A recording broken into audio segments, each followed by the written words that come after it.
Well, there's a good chance that you or somebody you know may need an organ transplant someday. More than 100,000 people in the U.S. are on the list right now waiting for a transplant, but many more cannot get on that list. Our reporter Mark Becker investigated and found it often comes down to money and insurance.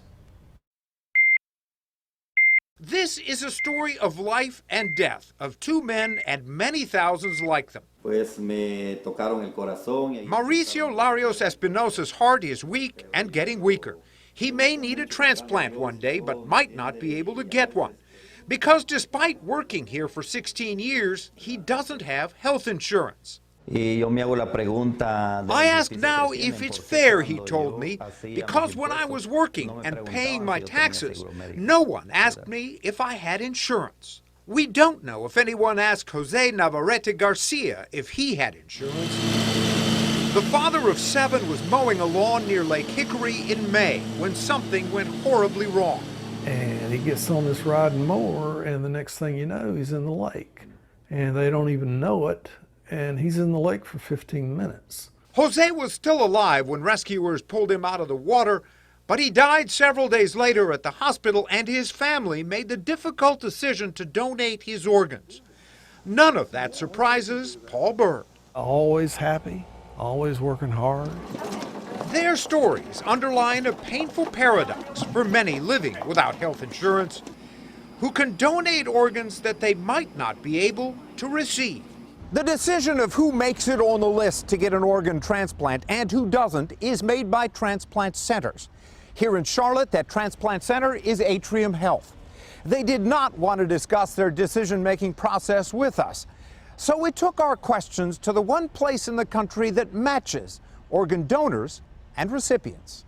What's your patient's last name?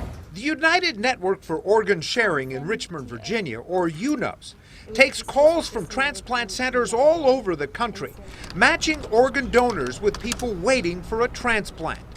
Joel Newman is their spokesman. Certainly the transplant hospital is looking for the medical aspects. Is transplantation even a good treatment for this person? These are some of the Newman says transplant centers may also ask if the patient has a serious illness like cancer that would rule them out. And fair or not, they'll almost always ask about money. Ability to pay is one of the factors. I mean, they will look at whether that person has private insurance. And of course, this is life and death. It certainly can be. Here, hold Sissy's hand. But even those who do get a second chance at life sometimes wonder if it's fair. It took us probably 3 months to get on the list. It was very, there was a lot of paperwork, a lot of meetings. What kinds of questions did they ask? A lot about insurance. Evelyn Pittman's daughter, Audrey, was only 6 months old when she got a new liver that saved her life. She's happy and healthy now. But Evelyn has seen the other side also. I do know a couple people from home that are awaiting transplant that can't get on the list, you know, due to mental health issues or, you know, they don't have insurance. They still need that organ. I mean, no one should have to die waiting for a transplant. Mauricio Larios Espinosa hasn't been able to work for 2 years, and his medical bills have been stacking up. He's still hoping for a miracle, but without insurance, and with his name still not on that list, he knows a new heart may be too much to ask.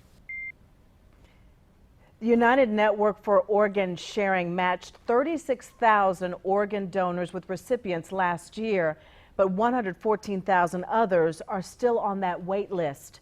Late today, Atrium Health sent us a statement saying that they follow all of the national transplant standards and regulations in deciding who gets on that list and who doesn't.